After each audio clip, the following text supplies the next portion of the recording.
Good morning, ladies and gentlemen. Today we will talk about how to get a job at Google. This is an intensive reading class for freshmen of non-English majors. Let's first get to know the teaching objectives. You are expected to identify the hiring attributes through skimming and scanning, and then grasp the structure of how-to articles, and learn about structured behavioral interviews, and then appreciate Chinese and Western beliefs on humility. 4 steps are involved. Step 1, brainstorming, followed by skimming and scanning, and exploring, and then the last, assignment. Okay, now let's start. You know, Google is known as the king of welfare. It's also the envy of the world's workers. To just name a few, let's have a look.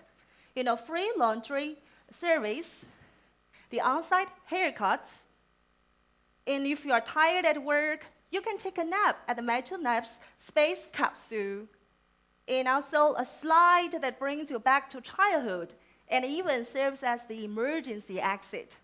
Free flow of delicious food. All kinds of sports facilities, such as bowling, swimming pools, treadmills, snookers, video games, and even a scooter at workplace. Google employee benefits even last into the afterlife. That's the death benefits. Should a Googler pass away during the employ of Google, then the surviving spouse will receive a check for 50% of their salary every year in the next decade for 10 years. And their children will receive a $1,000 monthly payment until they reach the age of 19, and 23 if they're a full-time student. Wow, that's really impressive, right? And then, do you want to get a job at Google? Of course, you want to enjoy all the benefits, right? But here comes the question. How? How to get a job at Google? Well, we will try to brainstorm some attributes, or say qualities, that you need to have if you want to get a job at Google. Would you please use one word to describe the quality, or say the attribute, that Google is expecting from you? Okay? Just one word. Okay, gentlemen, what quality should you have?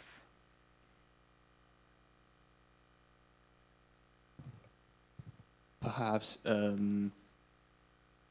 what? Emergencies solving skills. How about one word? Okay, think about it. Yes. Excellence. Excellence. Okay, how about you? Degree. Degree, you mean the GPAs or Yeah. test scores? Yes. Okay, how about you? GPA 2. GPA 2, how about you? Maybe innovation. Innovation, very good. Abilities. Abilities, okay, it's a little bit general. Then how about you, lady? Skills, how about you? Vision, good word, how about you? Abilities, the same as her, right? Okay, so are you curious about experts' suggestions? Okay, now let's come to see these two guys. Well, on the left is Thomas L. Friedman, the author of our text. He's also a famous journalist in the US, 3-time Pulitzer Prize winner, currently writing columns for the New York Times.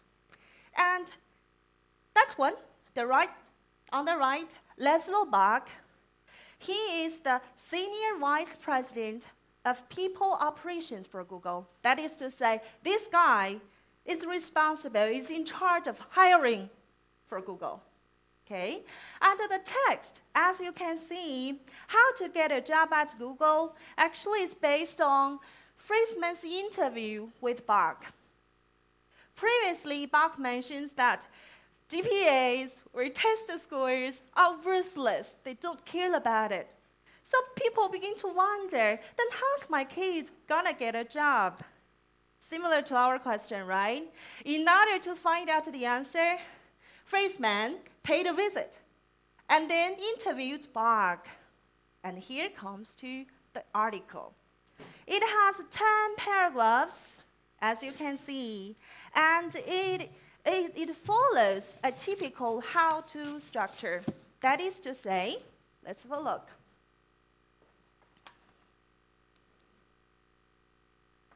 You know, a problem is raised in paragraph 1. And then, well, Friesman wants to find out the answers and solutions. Solutions are provided from paragraph 2 to paragraph 9. And the last paragraph serves as the conclusion, the evaluation.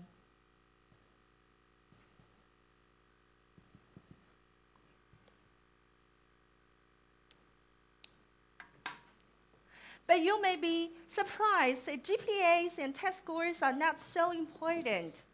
In the interview, we will find out the real meaning of this, okay? Now what you need to do is to skim and scan the main body about the solutions from paragraph 2 to paragraph 9, okay? And then try to identify the hiring attributes that Bach has suggested. Okay? And when you do skimming and scanning, don't forget to pay more attention to the first sentence of each paragraph. Okay? Now, go ahead, please.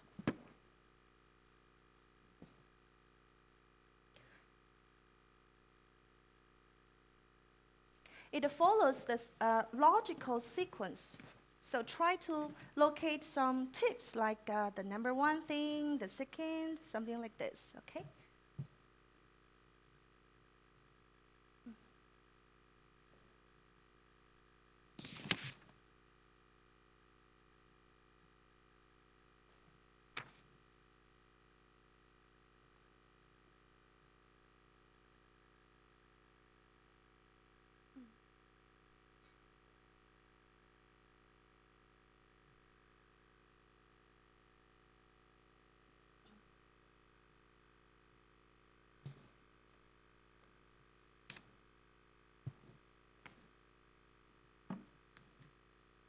Okay, guys, let's have a look.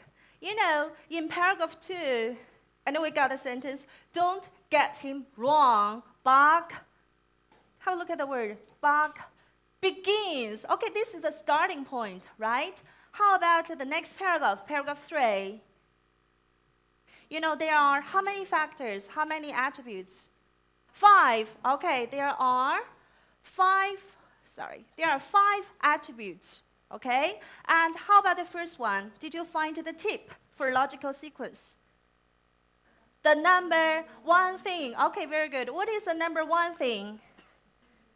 It's general cognitive ability. Okay, very good. How about the next one? In paragraph 4, and you can find the second. That is the tip, right? And what is the second? Leadership, and in particular, it is emergent leadership. Okay, how about next? Paragraph 5, you can find what else? And then we got the attributes such as humility and ownership. Okay, and paragraph 5 and paragraph 6 actually are still talking about humility. Okay, and then paragraph 8.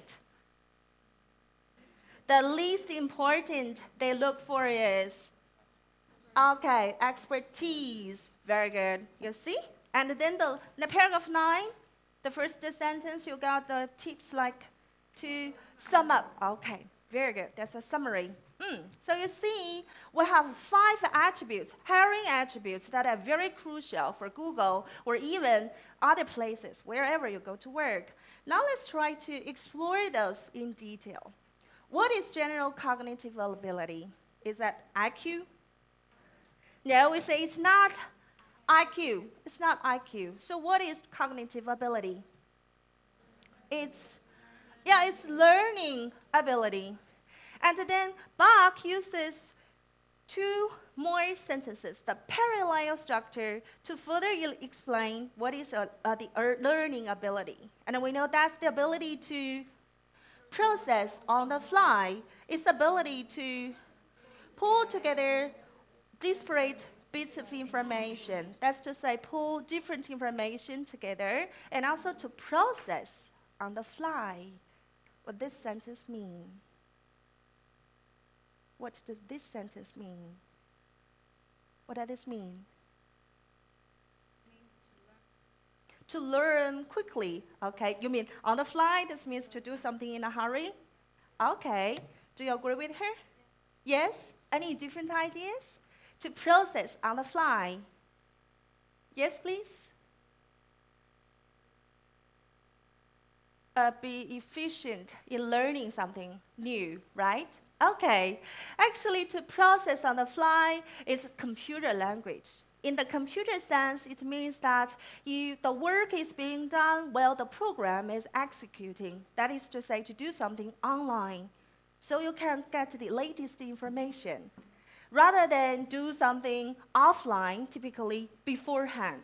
So in the context, the process on the fly means we keep learning, dynamic learning process, keep being updated, right? Okay, very good. And also, we have a sentence here. The last sentence in paragraph 3. We assess that using structured behavioral interviews that we validate to make sure they are predictive. And here we got a structured behavioral interviews. It's different from traditional interviews, but let's create a suspense here. It's up to you to discover the meaning of it, okay? And then validate. Since you guys have already, self-studied the words, let's try to know more about the words associated with validate. And we have validate as a verb, valid as adjective, validity, and also validation. You know those words, right? It seems you didn't do the preview work. Okay. Now let's come to see. I have 5 sentences here. Try to fill in the blank with the appropriate word. The first one, would you please try? Yeah, go ahead. I think the academic awards appear to validate his career. Okay, so the Academy Awards appear to validate his career, okay? Yes. So to validate his career means to justify his career, right? Okay, how about number 2? Would you please? For foreign holidays, you will need a valid passport. So a valid passport, a legally acceptable passport. Okay, how about number 3? Would you please? I would question the validity of that statement. Very good, thank you so much. So question the validity of that statement. So the validity means the state of being valid, right? Okay, how about the number 4? Would you please, lady? Very good. It's the validation of our lifestyle. It's the act of validating our lifestyle. Okay, how about the last one? Gentlemen, please. Okay, her excuse was not valid, it was not sound or logical, right? Very good. You know how to use those words now? Okay, let's move on. And now the second attribute, that's emergent leadership. And the author, leadership is an abstract concept. So Bach uses 2 groups of questions to illustrate what leadership is. For example, the emergent leadership, can you find out the 3 questions raised? The examples. Number 1, what's that? Yes, that's right. Were you president of the chess club? And then, were you vice president of sales? And how quickly did you get there? But Bach says, we don't care. That is traditional leadership. We don't care. Then what is emergent leadership? Still, another group of 3 questions. Can you find them? So, do you, at the appropriate time, step in and lead? And then, do you step back and stop leading? And number 3, Do you let someone else? And that is the emergent leadership as opposed to traditional leadership. You know, as opposed to is used to compare two things and it show that they are different from each other. Well, it's a very useful expression. You can apply it in your own writing. Now let's see how to use it. We got two sentences. Students should discuss ideas. Number two, students should not just copy from books. Would you please use as opposed to combine the two sentences into one? Anyone? Would you please? Would you?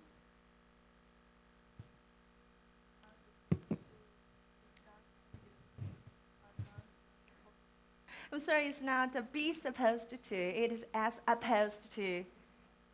So this is A as opposed to B. Okay, can we try to do this together?